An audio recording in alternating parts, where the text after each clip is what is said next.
İnsanoğlu neden sadece kaybettiğinde uyanır?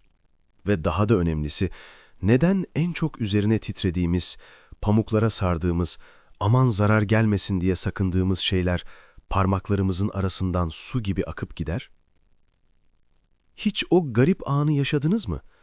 Gecenin en karanlık saatinde, herkes uykudayken tavanı izlediğiniz o anı.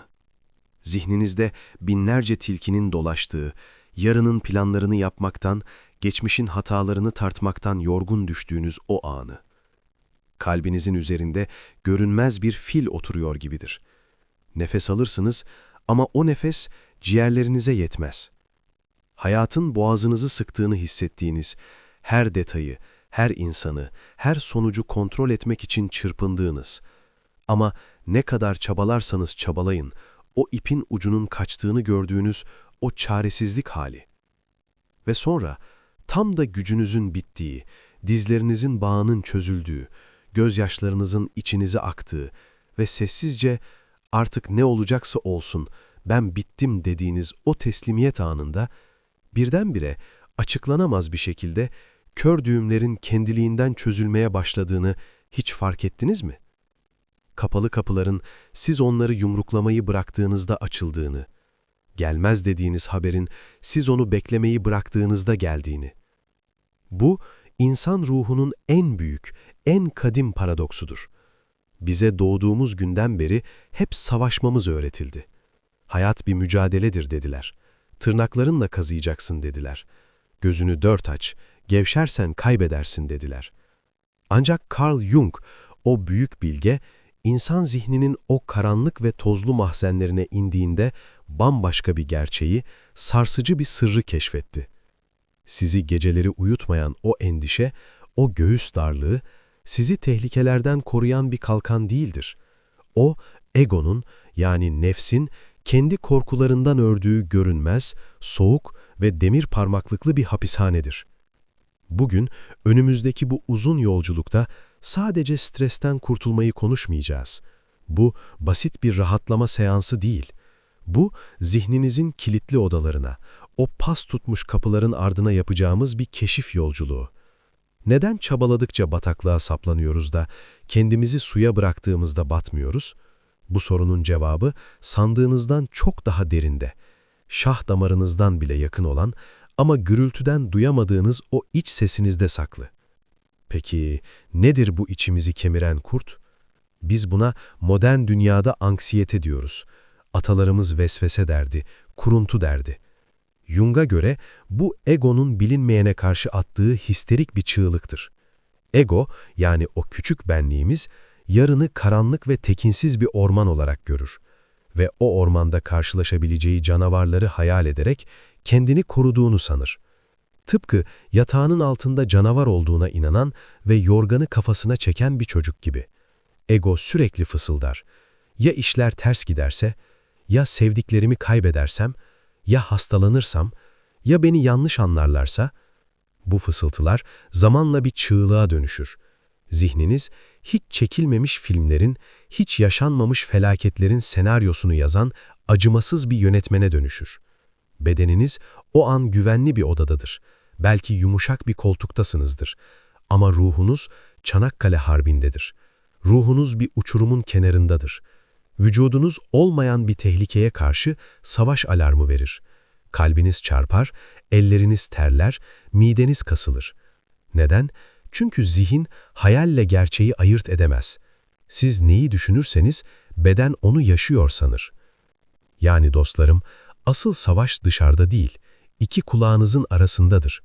Ve bu savaşın galibi kılıç sallayanlar değil, kılıcını bırakıp gökyüzüne bakmayı hatırlayanlar olacaktır. Bir hikaye anlatılır eskilerden. Köyün birinde hayatını her şeyi kontrol eden bir adam varmış. Tarlasındaki her başın yönünü, rüzgarın ne zaman eseceğini, yağmurun ne zaman yağacağını dert edermiş. Gece uyumaz, gökyüzünü izlermiş, bulutlar yanlış yöne gidiyor diye kahrolurmuş. Bir gün köyün bilge dedesi onu nehir kenarında suya sopayla vururken görmüş. "Ne yapıyorsun evlat?" diye sormuş. Adam kan ter içinde, "Görmüyor musun dede?" demiş. "Nehir çok hızlı akıyor, tarlamı su basacak, Onu yavaşlatmaya, yönünü değiştirmeye çalışıyorum. Bilge Dede gülümsemiş. Evlat, demiş, sen o suya vurdukça sadece suyu bulandırıyorsun. Nehrin akışını sopayla değiştiremezsin. Ama bir kanal açarsan su kendiliğinden oraya akar. Bizim halimiz de bu adam gibi mi, değil mi? Hayat gurul gurul akan, bazen coşan, bazen durulan muazzam bir nehir. Ve biz elimizde küçücük sopalarla o koca nehrin önüne geçip dur demeye, benim istediğim tarafa ak demeye çalışıyoruz. Yoruluyoruz, çok yoruluyoruz. Omuzlarınızdaki o kulunç ağrıları, o geçmeyen baş ağrıları, o dişlerinizi sıkmaktan ağrıyan çeneleriniz, hepsi o nehirle ettiğiniz kavganın izleri. Kontrol, ne büyülü, ne tehlikeli bir kelime. Zannediyoruz ki eğer yeterince düşünürsek, her detayı planlarsak hayat bize zarar veremez. Kontrolü bizi belalardan koruyan bir zırh sanıyoruz. Oysa kontrol çoğu zaman korkunun süslenmiş halidir. Neyin korkusu bu? Bilinmeyenin korkusu, yetersizlik korkusu. Eğer ben tutmazsam her şey yıkılırım sanırım. Vesvese işte buradan doğar. Eğer ben kendimi herkesin yardımına koşan, asla hayır demeyen iyi insan maskesiyle tanımlıyorsam, birine hayır demek benim varoluşumu tehdit eder. Ya beni sevmezlerse korkusu ciğerime bir bıçak gibi saplanır. Elinizde dünyanın en nadide, en ince kristalinden yapılmış bir vazo taşıyorsunuz diye hayal edin. Yolda yürürken nasıl yürürsünüz? Rahat olabilir misiniz? Islık çalabilir misiniz? Hayır. Her adımda titrersiniz. Gözünüz yoldaki taşlarda olur. Yanınızdan geçen herkese potansiyel bir düşman gibi bakarsınız. Ya çarpıp düşürürse diye. Kaslarınız gerilir, boynunuz ağrır. İşte ego, kendi inşa ettiği o ideal benliği, o itibar dediği, el alem ne der dediği o kristal vazoyu taşır sırtında. Endişe, o vazonun kırılma ihtimalidir. Jung bize sarsıcı bir soru sorar. O vazo kırılırsa geriye ne kalır? Maske düşerse altındaki yüz kime aittir? Bizim en büyük korkumuz o maskenin altındaki boşlukla, kendi gölgemizle, kendi yetersizliklerimizle yüzleşmektir. Endişe aslında kendimizden kaçmak için yarattığımız bir gürültüdür. İçerideki sessizliğin ve boşluğun sesini bastırmak için zihnin yarattığı bir kaos. Vazoyu korumaya o kadar odaklanırız ki o vazonun içindeki suyu, yani hayatın kendisini kuruturuz. Harika. Yolculuğumuza devam ediyoruz. Bu blokta 30. ile 60. dakikalar arası hikayeyi köklere, çocukluğa ve gölge, shadow kavramına indireceğiz. Maskelerin neden takıldığını ve endişenin aslında geçmişten gelen bir hayatta kalma çığlığı olduğunu anlatacağız. Metni yine Google AI Studio'ya yapıştırıp seslendirebileceğin formatta, Anadolu irfanı tonunda ve yavaş okumaya uygun şekilde hazırladım. 2 saatlik epik anlatı blok 2, 30. ile 60. dakikalar. Sistem talimatı, okuma hızı yavaş, şefkatli, sanki bir terapist veya bilge bir dede torunuyla konuşuyor gibi, aralarda uzun düşünme payları, esler bırakılmalı. Bölüm 4. Yaralı çocuk ve ilk ezberler. Tahmini süre 30 dakika, 40 dakika. Müzik değişimi, keman veya piyano ile çalınan hüzünlü, nostaljik bir ninni melodisi. Çok hafif. Anlatıcı. Peki dostlarım, biz bu maskeleri ne zaman taktık? Biz bu vazoları sırtımıza ne zaman yükledik? Doğduğumuzda böyle değildik. Bir bebeği düşünün. Bir bebek, acaba ağlarsam annem beni ayıplar mı diye endişelenir mi? Acaba şu an yeterince uslu görünüyor muyum diye düşünür mü? Hayır. Bebek olduğu halinden razıdır. Acıkırsa ağlar, mutluysa güler. Fıtratı bozulmamıştır. O saf bir varoluş halindedir. Ama sonra bir şeyler olur. Büyümeye başlarız ve o cennet bahçesinden kovuluruz. İlk ezberlerimizi öğreniriz. Belki 5 yaşındaydınız, belki 7. Belki çok neşeli bir kahkaha attınız ve bir büyüğünüz size kaşlarını çattı.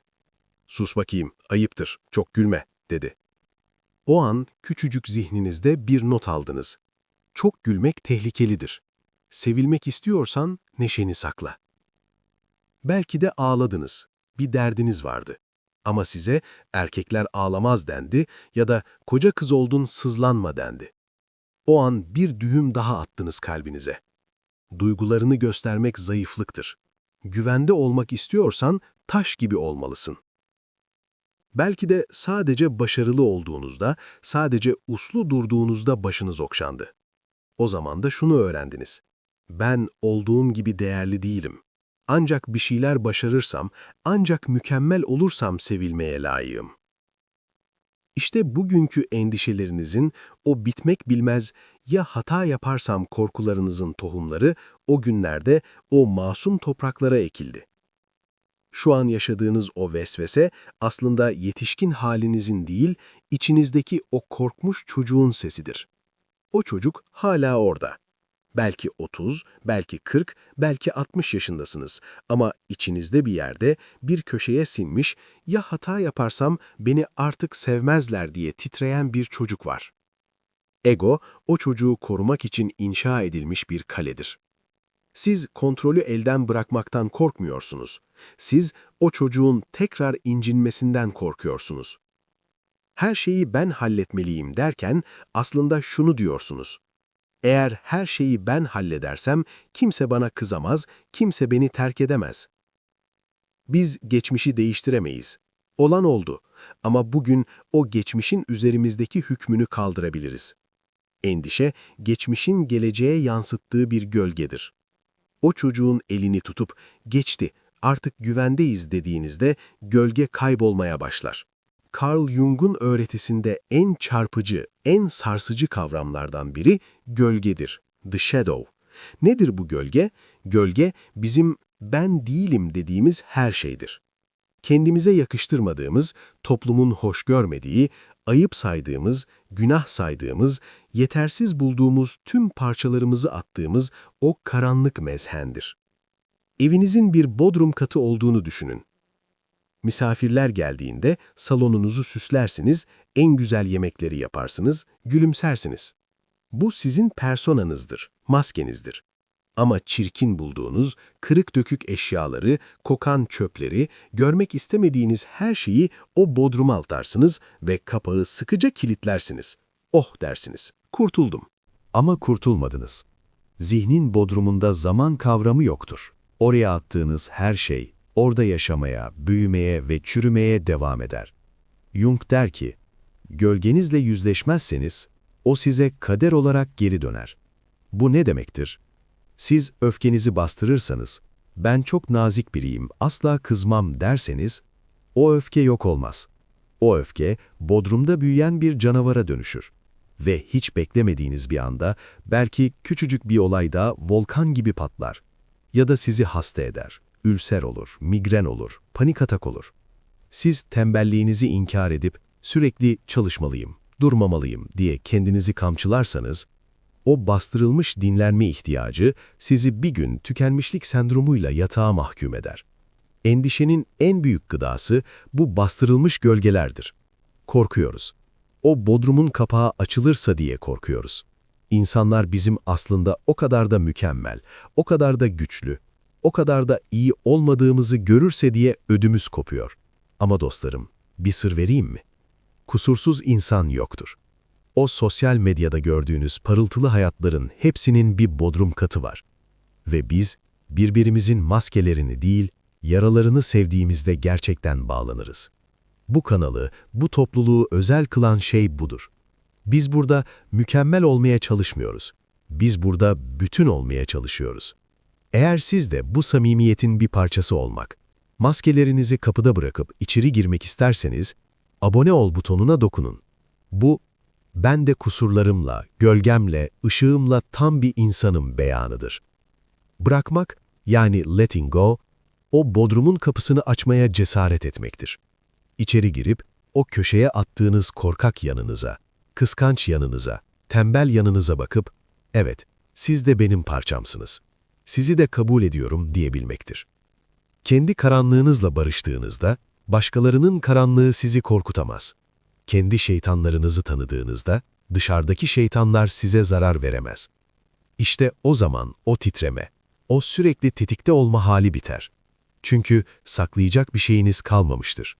Saklayacak bir şeyi olmayanı kimse tehdit edemez. Şimdi, biraz zihinden çıkıp bedene inelim. Çünkü endişe sadece akılda uçuşan bir düşünce bulutu değildir. Endişe bedende yaşayan fiziksel bir misafirdir. Atalarımız canın yongası demişler. Yüreğim ağzıma geldi demişler. İçim şişti demişler. Ne kadar doğru. Hiç fark ettiniz mi? Endişelendiğinizde omuzlarınız nerede? Kulaklarınıza kadar çekilmiş kas katı. Çeneniz, bir mengeneyle sıkılmış gibi kilitli. Karnınız, düğümlenmiş bir halat gibi. Siz, ben iyiyim, düşünüyorum sadece deseniz de, bedeniniz o sırada bir savaşın ortasındadır. Sinir sisteminiz sanki karşınızda bir aslan varmış gibi alarm verir.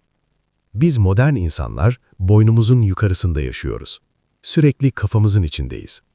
Bedenimizi sadece bizi oradan oraya taşıyan bir binek hayvanı gibi görüyoruz. Onu dinlemiyoruz. Oysa beden zihinden çok daha bilgedir. Beden yalan söylemez. Siz kendinize her şey yolunda yalanını söyleyebilirsiniz ama midenizdeki o yanma, hayır yolunda değil der. Endişeden kurtulmanın yolu paradoksal bir şekilde düşünmeyi bırakıp hissetmeye başlamaktır. Sokrates kendini bil demişti. Belki de buna bedenini duy diye eklemeliyiz. Çözümleme bataklığından çıkın. Endişe geldiğinde neden böyle oldu, yarın ne olacak, ya şöyle olursa diye zihinsel bir satranç oynamayın. Sadece durun ve dikkatinizi bedeninize indirin. Şu an göğsümde ne hissediyorum? Bir baskı mı? Bir sıcaklık mı? Bir karıncalanma mı? O hissin orada olmasına izin verin.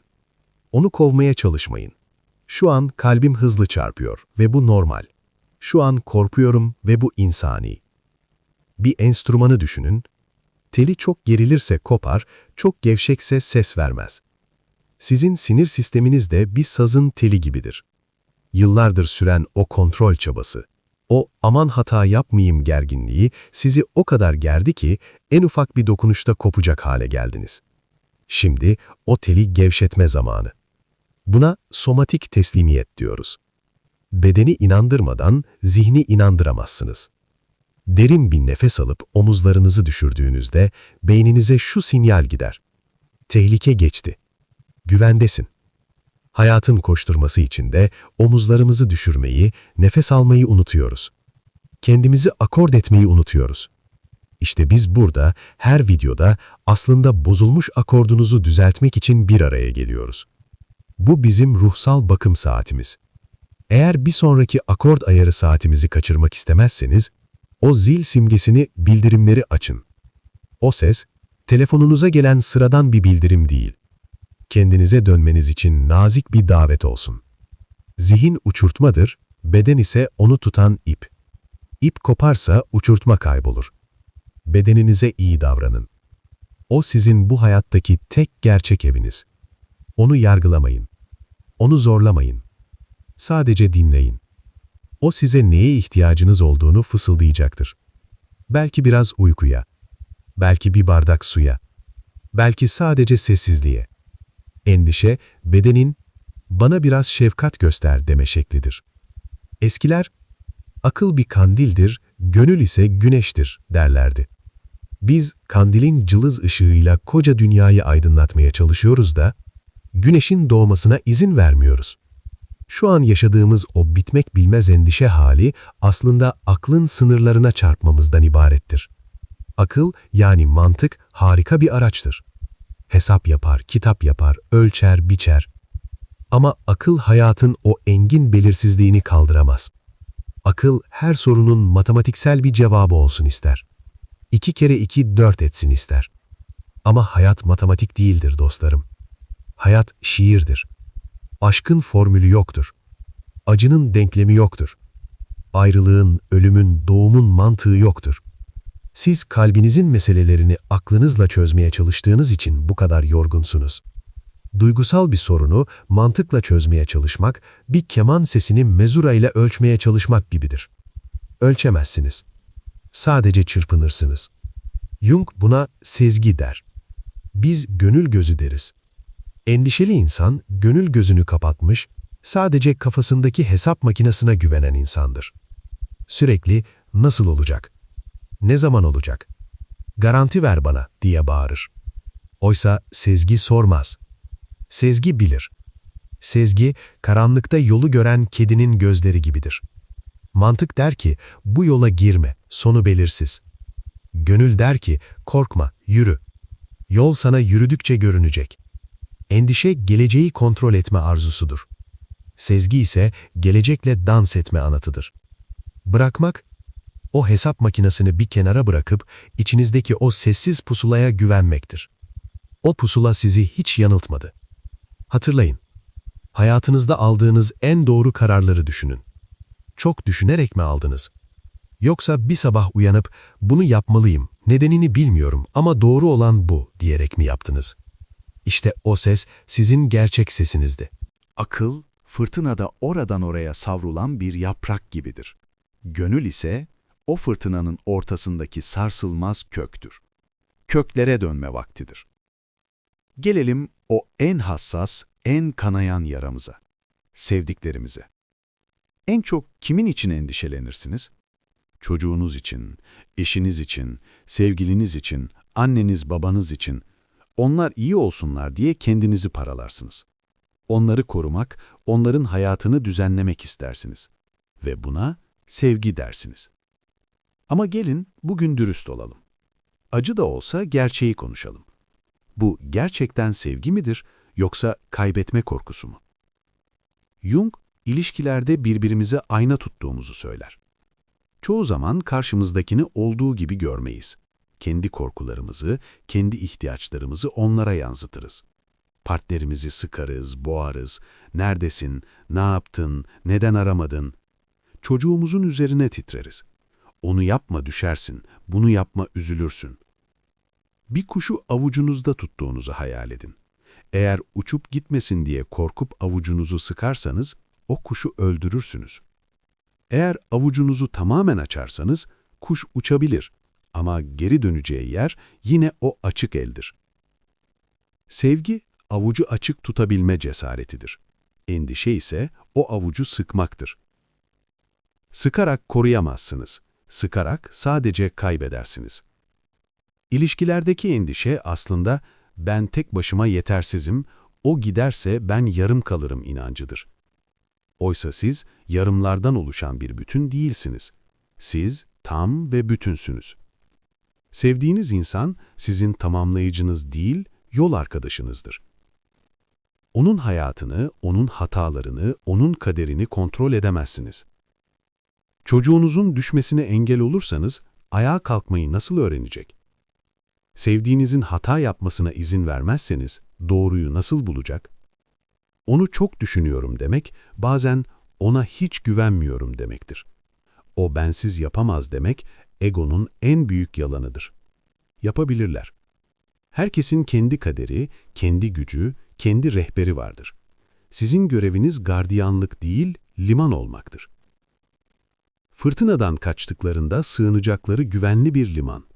Sürekli dikkat et fırtına var diye bağıran bir siren kulesi değil. Gerçek sevgi özgür bırakır. Çünkü özgür bıraktığınızda geri gelen şey gerçekten sizindir. Sıkı sıkı tuttuğunuz için yanınızda duran şey ise sadece esirinizdir. Hayat, önünüze serilmiş dümdüz asfalt bir yol değildir. Hayat, sisli bir denizde yolculuktur. Endişeli insan o siste sürekli önümü göremiyorum, ya kayalıklara çarparsam diye panikleyen kaptandır. Dümeni o kadar sıkar ki elleri kanar. Teslimiyet ehli olan kaptan ise sisi kabul eder. Evet der, önümü göremiyorum ama gemime güveniyorum, rüzgarı hissediyorum ve yıldızlar beni yönlendiriyor. Belirsizlik. İnsanın en büyük düşmanı sandığı o kelime. Ama düşünün dostlarım, hayatınızın en güzel sürprizleri en beklenmedik anlarında gelmedi mi? Aşık olduğunuz o anı planlamış mıydınız? En yakın dostunuzla tanıştığınız o günü ajandanıza yazmış mıydınız? Hayır. Hepsi belirsizliğin içinden doğan hediyelerdi. Eğer her şeyi kontrol edebilseydiniz, hayatın mucizelerine kapıyı kapatırdınız. Mucize, planın bittiği yerde başlar. Siz planınızı yapın, tohumunuzu ekin, tarlanızı sürün, bu sizin cüz'i iradenizdir, sorumluluğunuzdur. Ama yağmurun yağıp yağmayacağını, güneşin ne zaman açacağını dert etmek, işte bu haddi aşmaktır. O, külli iradenin işidir. Anadolu irfanında buna tevekkül denir. Tevekkül, boş ver demek değildir. Tevekkül, ben elimden geleni yaptım, şimdi sonucu sahibine bırakıyorum demenin verdiği o derin huzurdur. Okçuyu düşünün. Yayı geren okçu eğer ya ıskalarsam ya hedefi vuramazsam diye düşünürse elleri titrer ve ıskalar. Ama sadece duruşuna, nefesine ve yaya odaklanırsa, hedefi düşünmeyi bırakıp atışın kendisi olursa ok hedefini bulur. Buna Uzak Doğu'da Wu Wei diyorlar, çabasız çaba. Biz hal diyoruz. Zorlama yok, itme yok, çekme yok, sadece olmak var. Sis dağılır dostlarım. Hiçbir fırtına sonuna kadar sürmez. Gecenin en karanlık anı, şafağın en yakın anıdır. Siz sadece dümeni tutun ama sıkmayın. Rüzgarın işini yapmasına izin verin. Bırakın, hayat sizi aklınızın hayal bile edemeyeceği o güzel kıyılara taşısın. Dostlarım, şimdiye kadar konuştuğumuz her şey, o günlük endişeler, o işim ne olacak, param ne olacak, sevgilim ne olacak kaygıları, hepsi aslında tek bir, o büyük korkunun gölgesidir. Neyden korkuyoruz gerçekten? Kontrolü kaybetmekten mi? Hayır. Biz sondan korkuyoruz. Biz yok olmaktan korkuyoruz. Ego, kendini bu dünyada kalıcı sanar. Sonsuza kadar var olacağını zanneder. Bu yüzden evler inşa eder, servet biriktirir, ismini taşlara kazır. Ama ruh bilir. Ruh burada bir misafir olduğunu bilir. Endişe, faniliğe karşı verilen nafile bir savaştır. Zamanın elimizden kum taneleri gibi kayıp gitmesine duyduğumuz o derin isyandır. Ama Jung der ki, ölüm, hayatın karşıtı değil, tamamlayıcısıdır. Güneşin batışı, güneşin yok oluşu mudur? Yoksa dünyanın diğer yüzünü aydınlatmaya gidişi midir? Sonbaharda ağaçtan düşen yaprağı düşünün. Yaprak düşerken korkar mı? Ben ölüyorum diye ağlar mı? Hayır. O yaprak toprağa karışacağını, köklere gübre olacağını ve baharda taptaze bir filiz olarak tekrar doğacağını bilir. O, döngüye teslim olmuştur. Bizim kültürümüzde ölüme şebi arus denmiştir. Yani düğün gecesi. Vuslat anı. Korktuğumuz o son aslında bir uyanıştır. Endişeleriniz bu dünya rüyasının kabuslarıdır. Uyanınca hepsi biter. Hayat bir nefestir. Aldık ve vereceğiz. Tutamazsınız. Nefesi içinizde tutmaya çalışırsanız ölürsünüz. Yaşamak için o nefesi vermek zorundasınız. İşte bırakmak, yani letting go dediğimiz şey, o nefesi korkmadan verebilmektir. Eskiler der ki, ölmeden önce ölünüz. Bu fiziksel bir ölüm değildir. Bu egonun ölümüdür. Şu an yaşadığınız o büyük kriz, o büyük sıkıntı, o bittim dediğiniz an var ya, o aslında sizin sonunuz değil. O eski benliğinizin sonudur. Tıpkı efsanelerdeki Zümrüda Anka kuşu gibi. Kuş yaşlanır, tüyleri dökülür, uçamaz hale gelir. Ve kendi isteğiyle kendi yuvasını ateşe verir. Çayır çayır yanar. O yanış acı vericidir. Ego bağırır. Yanıyorum, yok oluyorum der. Endişe o ateşi söndürme çabasıdır. Ama yanmadan, kül olmadan yeniden doğuş yoktur. Belki de şu an o ateşin tam ortasındasınız. İşiniz bitti, ilişkiniz bitti, düzeniniz bozuldu. Korkmayın. Bu ateş sizi yok etmek için yanmadı. Sizi aşağı çeken o eski korkularınızdan, o gereksiz yüklerinizden, o takılıp kaldığınız maskelerden kurtuluyorsunuz. Küllerin arasından eskisinden çok daha güçlü, çok daha parlak, kanatları çok daha büyük bir sen doğacak. Bırakın yansın. Bırakın o sahte benlik, o korkak ego küle dönsün. Siz ateş değilsiniz, siz yanan da değilsiniz. Siz o ateşin içinden sağ salim çıkacak olan ruhsunuz. Her batış yeni bir doğuşun müjdesidir. Gecenin en koyu anı şafağın gebeliğidir. Endişelenmeyin. Sabah oluyor. Ve yolculuğumuzun sonuna geldik. Başlarken sormuştuk, neden bırakamıyoruz diye. Artık cevabı biliyorsunuz. Çünkü kendimizi okyanustan ayrı, tek başına, zavallı bir su damlası sanıyoruz. Güneşten korkuyoruz, kuruyacağız diye. Rüzgardan korkuyoruz, savrulacağız diye. Ama bir su damlası, okyanusa düştüğünde ne olur? Yok mu olur? Hayır. Okyanusun kendisi olur. Artık dalgalar O'nundur. Derinlik O'nundur. O muazzam güç O'nundur. Endişe, damlanın ben damlayım diye diretmesidir. Teslimiyet, damlanın ben okyanusum demesidir. Kendinizi o büyük güce, yaradana, evrene, adına ne derseniz deyin, o sonsuz merhamet kaynağına bırakın. Siz ondansınız ve ona döneceksiniz. Aradaki bu kısa yolculukta neden bu kadar telaş ediyorsunuz? Yol belli, yolcu belli, menzil belli. Şimdi derin, çok derin bir nefes alın. Bu nefes, içinizdeki o son endişe kırıntılarını da süpürüp götürsün. Gözlerinizi kapatın ve omuzlarınızdaki o görünmez vazoyu, o ağır yükü yavaşça yere, toprağa bıraktığınızı hayal edin. Nasıl da hafiflediniz değil mi? Nasıl da genişledi göğsünüz? Biz yine burada olacağız.